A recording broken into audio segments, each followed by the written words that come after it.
अस्सलाम वालेकुम फ्रेंड्स, आज का जो टॉपिक है वो है फ्रैंकलिन एक्सरसाइज और ये टॉपिक भी काइनेसोलॉजी की बुक से लिया गया है। और इस बुक का जो चैप्टर है न्यूरोमस्कुलर कोऑर्डिनेशन उसमें ये टॉपिक मेंशन है। इससे पहले जो टॉपिक है पार्ट 1 और पार्ट 2 के नाम से मेरे चैनल पे इनकी वीडियोस अपलोड हैं। आप ऊपर उसका लिंक देख रहे होंगे कार्ड में, आप वहां से जाके उन वीडियोस को देख सकते हैं। चैनल स्टार्ट करने से पहले मैं यही कहूंगी जिसने अभी तक मेरा चैनल सब्सक्राइब नहीं किया है वो उसको जाके अभी सब्सक्राइब करें और मेरे फेसबुक और इंस्टाग्राम पेज को भी जरूर फॉलो कीजिए क्योंकि मैं वहां पे ज्यादा एक्टिव होती हूँ।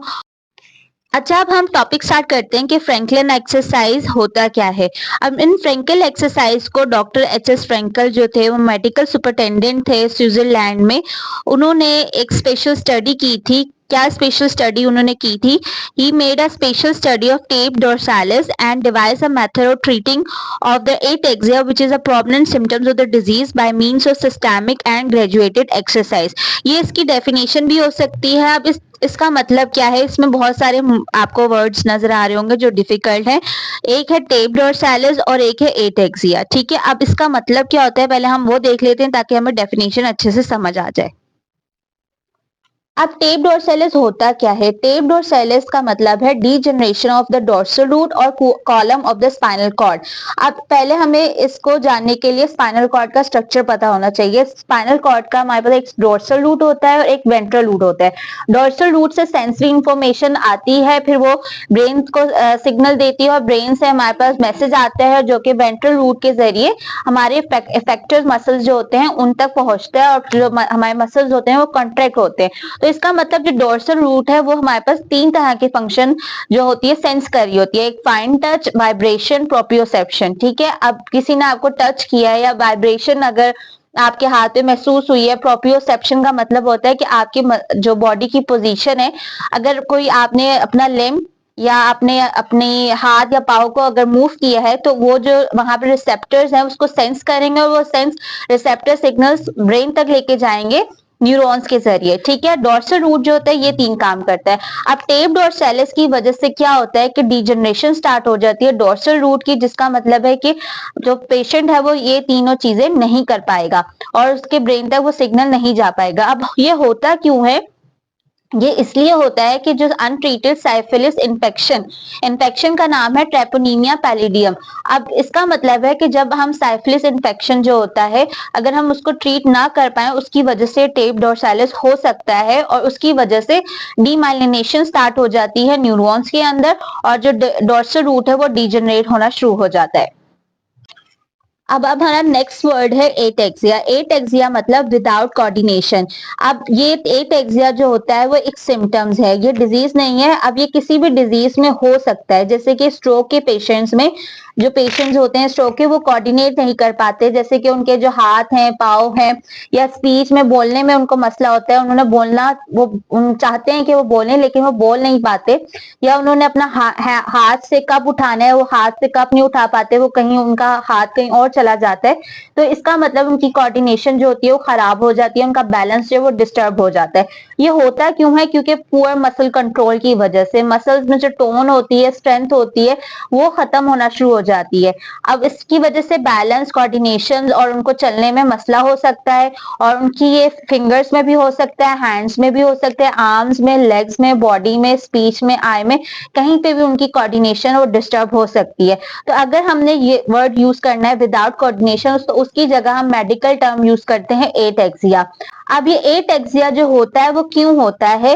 मैंने आपको बताया कि एक तो पूरा मसल कंट्रोल की वजह से। अब ये जो मसल कंट्रोल है इसका फंक्शन हमारी बॉडी में कौन जो है वो कंट्रोल कर रहा है? जो हमारे ब्रेन का पार्ट है सेरिबेलम, वो इस मसल कोऑर्डिनेशन को कंट्रोल करता है। अगर इस पार्ट में कोई भी मसला आ जाता है तो उसकी वजह से कोऑर्डिनेशन डिस्टर्ब हो जाती है, तो इसकी वजह से एटेक्सिया जो है उसके सिम्टम्स नजर आना शुरू हो जाते हैं। अब एक और वर्ड है डिसेमिनेटेड स्क्लेरोसिस, इसको मल्टीपल स्क्लेरोसिस भी कहते हैं। इसमें क्या होता है कि ये ऑटो इम्यून डिजीज है। इसमें क्या होता है? लॉस या demyelination of protective myelin sheath. जो माइलिन शीट होती है वो उसकी डीमाइलिनेशन स्टार्ट हो जाती है या उसकी जो प्रोटेक्टिव माइलिन शीट है वो खत्म होना शुरू हो जाती है, जिसकी वजह से जो होती है कोऑर्डिनेशन जो होती है वो खत्म होना शुरू हो जाती है, टिंगलिंग शुरू हो जाती है, नमनेस शुरू हो जाती है, पेशेंट जो है वो वॉक नहीं कर सकता, ब्लरी विजन होना शुरू हो जाता है, स्लर्ड स्पीच होना शुरू हो जाती है। तो ये एक और वर्ड था डिसेमिनेटेड स्क्लेरोसिस, जिसको हम मल्टीपल स्क्लेरोसिस भी कहते हैं। अब हमें वर्ड्स की समझ आ गई है कि वर्ड्स का मतलब क्या है, तो अब हम डेफिनेशन में देखते हैं कि क्या लिखा है फिर से, ताकि हमें अच्छे से डेफिनेशन समझ आ जाए। He made a special study of tabes dorsalis. Tabes dorsalis में होता क्या था, degeneration of the dorsal root of spinal cord. ठीक है, जो डॉर्सल रूट था वो उसमें फाइन टच, वाइब्रेशन, प्रोप्रियोसेप्शन वाले सिग्नल्स जो थे वो लॉस होना शुरू हो जाते थे, डीजनरेशन स्टार्ट हो जाती थी। तो उसने फ्रैंकल ने इन टेप डॉर्सालिस एक डिजीज है उसको स्टडी किया, और उसके बाद उसने एक मेथड ड्राइव किया जो कि एटेक्सिया को ट्रीट करने के लिए यूज होता है। एटेक्सिया मतलब विदाउट कोऑर्डिनेशन, मतलब कि टेप डॉर्सालिस में जो उसने टेप डॉर्सालिस में ये भी देखा कि जो पेशेंट जो है वो टच सेंसेशन ही नहीं उसको फील हो रही, वाइब्रेशन नहीं फील हो रही, प्रोप्रियोसेप्शन उसको ये नहीं पता कि उसका लिम्ब किधर है, तो इसका मतलब ये कोऑर्डिनेशन उसकी डिस्टर्ब है। तो उसने क्या किया, उस कोऑर्डिनेशन जो इनकोऑर्डिनेशन थी पेशेंट में, उसके लिए उसने एक मेथड डिवाइस किया ताकि वो उस एटेक्सिया को ठीक कर सके, which is a prominent symptom of disease. जो कि मैंने आपको बताया एटेक्सिया बहुत सारी डिजीजेस में होता है, जैसे कि टेप डॉर्सालिस में भी होता है, bye means of systemic and graduated exercise. अब इसने ये कैसे किया, उसने कुछ एक्सरसाइज जो है वो ड्राइव की, कुछ एक्सरसाइज के जरिए उसने उस एटेक्सिया को ठीक किया ताकि जो पेशेंट है वो फुली रिकवर हो सके। Since then, his method have been used to treat the incoordination which result from many other diseases, example disseminated sclerosis। अब उसका जो ये मेथड है फ्रैंकल एक्सरसाइज, वो इनकोऑर्डिनेशन जो कि बहुत सारी डिजीजेस की वजह से हो सकता है उसको ट्रीट करने के लिए यूज होता है, जैसे कि डिसेमिनेटेड स्क्लेरोसिस जिसको हम मल्टीपल स्क्लेरोसिस भी कहते हैं। अब हम देख लेते हैं एम क्या था, फ्रैंकल का एम क्या था कि और उसका मकसद क्या था इस एक्सरसाइज बनाने का। उसने क्या किया, he uses sensory mechanism which is intact like sound, sight, touch to perform voluntary movement by the patient. ठीक है, अब हमारी बॉडी में बहुत सारी सेंसेस हैं, ठीक है, हम सुन सकते हैं, ये टच कर सकते हैं, देख सकते हैं, टेस्ट कर सकते हैं। तो ये सारी जो सेंसेस हैं ये हमारे जो है सिग्नल जो हम सेंस करते हैं, तो ये सिग्नल ब्रेन तक लेके जाती हैं, और ब्रेन जो है वो फिर आगे जाके सिग्नल हमारे मसल्स को देता है ताकि हम वो मूवमेंट कर सकें। ठीक है, अब उसने क्या किया, अब जिस पेशेंट में भी अगर कोई सेंस वीक है, जैसे अब वो टच करने की वो सलाहियत उसमें नहीं है, ठीक है, अब एक पेशेंट है टेप डॉर्सालिस के एग्जांपल ले लेते हैं, या स्ट्रोक पेशेंट की एग्जांपल ले लेते हैं कि वो पेशेंट जो है उसको टच वाली सेंसेशन में उसको हाथ लगाती है तो उसको टच सेंसेशन फील नहीं होती। ठीक है, तो उसने क्या किया कि उसने जो उसकी दूसरी सेंसेस थी जैसे कि साउंड या साइट, उसको यूज किया ताकि वो पेशेंट जो है वो अपनी वॉलेंट्री मूवमेंट कर सके आसानी से। या वो किस तरह से उसने पेशेंट के सामने मिरर रख दिया और उससे कहा कि आप अपनी देख के शीशे में सामने देख कर आप एक्सरसाइज करेंगे तो आपकी ज्यादा इम्प्रूवमेंट नजर आएगी, आप अच्छे से एक्सरसाइज कर सकेंगे। तो इसका मतलब कि उसने जो सारी सेंसरी मैकेनिज्म का मतलब वही है कि जो सारी सेंसेस थी जो ठीक थी उसने उसको इस्तेमाल किया ताकि वो मूवमेंट कर सके, और यही चीज हम फ्रैंकल एक्सरसाइज में भी करते हैं। अच्छा, अब हमारे पास कुछ प्रिंसिपल है फ्रैंकल एक्सरसाइज करने। सबसे पहला जो प्रिंसिपल है वो है concentration of the patient. Patient की जो कंसंट्रेशन है, अटेंशन है, वो होना बहुत जरूरी है। दूसरा हमारे पास है प्रिसीजन। प्रिसीजन का मतलब है कि जब वो पेशेंट मूवमेंट कर रहा है वो एक्यूरेट होनी चाहिए ताकि वो उसके जो पेशेंट है उसके ब्रेन में वो स्टोर हो सके। जब वो पेशेंट एक्सरसाइज देख के करेगा तो क्या होगा कि वो उसके ब्रेन में मेमोराइज हो जाएगी, और वो जब दोबारा से उस मूवमेंट को करना चाहेगा तो वो आराम से कर लेगा।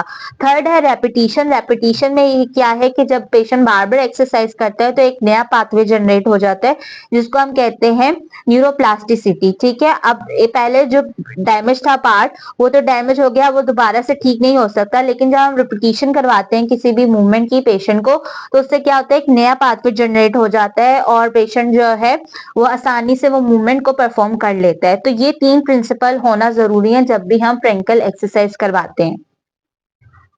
अच्छा, फ्रैंकल एक्सरसाइज करने की भी टेक्निक है। अब हम उन टेक्निक को डिस्कस कर लेते हैं। फर्स्ट पॉइंट लिखा है the patient is position and suitably close so that he can use the limb through out the exercise. Patient जो है वो पोजीशन उसकी जो है वो मेंटेन रहे। अब पोजीशन कौन सी रखनी है, या तो उसको सिटिंग में करवानी है, स्टैंडिंग में करवानी है, लाइन पोजीशन में करवानी है। तो ये लास्ट पैराग्राफ में यहाँ पे आप देख लो लिखा हुआ है कि according to the degree of disability, उसकी जो डिसेबिलिटी जितनी है उसके मुताबिक हमने जो एक्सरसाइज है वो पहले उसको लाइन में करवानी है, जिसमें उसका जो हेड है वो प्रॉप्ड अप होगा, मतलब थोड़ा सा ऊंचा होगा हेड, और वो पेशेंट जो लाइन पोजीशन में होगा। तो हमने सबसे पहले एक्सरसाइज जो लाइन पोजीशन में करवानी है, और जैसे जैसे उसकी जो प्रोग्रेस है वो हमें नजर आना शुरू हो जाएगी पेशेंट के अंदर, तो हम उसको फिर सिटिंग में करवाएंगे, और फिर हम लास्ट में जब हमें और इम्प्रूवमेंट नजर आई तो हम स्टैंडिंग में करवाएंगे। तो पहली पोजीशन जो है वो लाइन में है, फिर सिटिंग में है, और फिर हम स्टैंडिंग में करवाएंगे। अच्छा, सेकंड पॉइंट है कि जो concise explanation and demonstration of the exercise. Patient को आपने अच्छे से एजुकेट करना है और उसको एक्सरसाइज बतानी है, ताकि पेशेंट जो है उसको समझ आए कि उसने किस तरह से एक्सरसाइज करनी है। थर्ड है कि patient must give his full attention. Patient की जो है कंसंट्रेशन होना बहुत जरूरी है ताकि वो एक्यूरेट मूवमेंट कर सके। फोर्थ ये है कि the speed of movement is dictated by the physiotherapist. ठीक है, जो स्पीड है मूवमेंट करने की, वो जो फिजियोथेरेपिस्ट है वो उसको चेक करेगा कि कितनी स्पीड होनी चाहिए, कितनी ज्यादा होनी चाहिए, कितनी कम होनी चाहिए। वो या तो रिदमिकल काउंटिंग कर सकता है, काउंट 1 2 3 करके बोल सकता है, या अपने हाथ के जरिए वो चेक कर सकता है कि पेशेंट कितना स्पीड से कर रहा है मूवमेंट, या कोई सुटेबल म्यूजिक लगा देगा। अगर वो सॉफ्ट म्यूजिक लगाएगा तो पेशेंट जो है उसकी स्पीड स्लो होगी। अगर वो ज्यादा म्यूजिक तेज लगा देगा, लाउड म्यूजिक लगा देगा, फास्ट म्यूजिक लगा देगा, तो उसकी स्पीड ज्यादा हो जाएगी। फिफ्थ ये कि the range of movement is indicated by marking the spot. ठीक है, जो रेंज ऑफ मूवमेंट है वो किस तरह से, आपने किसी भी पॉइंट पे आपने स्पॉट लगा देना है, आपने मार्किंग कर देनी है कि आपने अपना हाथ या पाँव इस मार्किंग से आगे नहीं लेके जाना है, ताकि उसकी जो रेंज ऑफ मूवमेंट है वो उधर ही तक रहे। फिर जब उसकी इंप्रूवमेंट नजर आए तो आप उस मार्क को आगे कर दो, और फिर उसने उस पॉइंट तक पहुंचना होगा। तो इस तरह आप अगर स्पॉट लगा दोगे तो पेशेंट के लिए ईजी हो जाएगा। सिक्स क्या है, the exercise must be repeated many times. ठीक है, सिक्स वही पॉइंट है कि रिपीटिशन, बार बार आपने एक्सरसाइज रिपीट करवानी है, ताकि पेशेंट जो है वो उस एक्सरसाइज को याद कर सके, उसके अंदर एक ब्रेन के अंदर एक नया पाथवे जनरेट हो सके। सेवन पॉइंट है, all this exercise are very tiring at first, frequent rest period must be allowed. ठीक है, अब लास्ट पॉइंट ये है कि आपने हर एक्सरसाइज के बीच में रेस्ट जरूर देना है, क्योंकि पहले पेशेंट को ये थोड़ी मुश्किल लगेंगी, तो आपने रेस्ट बीच बीच में दोगे तो पेशेंट जो है वो उसके जो मसल्स हैं वो उसको रिकवर करने का टाइम मिल सकेगा। तो ये सारी टेक्निक्स थी, आपको उसको याद करना है। इस तरह से अगर आप हेडिंग्स बना के लिखोगे तो ज्यादा अच्छा होगा, और इस तरह से आप ये इतने छोटे छोटे पॉइंट्स लिख दोगे तो और भी अच्छा क्लियर नजर आएगा। अच्छा जी, अब हमारे पास टेक्निक तो हमें समझ आ गई कि हमने ये टेक्निक फॉलो करनी है, कि हमने पेशेंट को एजुकेट करना है, किस तरह से उसको पोजीशन करना है। ठीक है, अब जो स्टूडेंट्स हैं मुझसे ये सवाल जरूर पूछेंगे कि आप फ्रैंकल एक्सरसाइज में हम कौन कौन सी एक्सरसाइज करवा सकते हैं।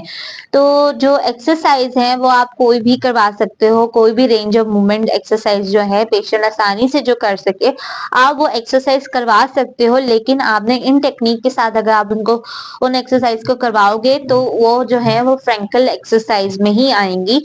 जैसे कि आपने उसको पेशेंट को लाइन में लिटा दिया है, ठीक है, और आपने उसका जो हेड है वो आपने ऊंचा कर दिया, और फिर आप उसकी रेंज ऑफ मूवमेंट एक्सरसाइज करवाओगे। जैसे कि अगर हम बात करें टांगों की, लेग्स की, तो आपने लेग्स की अगर एक्सरसाइज करवानी है तो आप उसकी रेंज ऑफ मूवमेंट वाली एक्सरसाइज कराओगे, फ्लेक्शन एक्सटेंशन करवा दोगे, एबडक्शन एडक्शन करवा दोगे, या इनकी कंबाइन एक्सरसाइज करवा दोगे।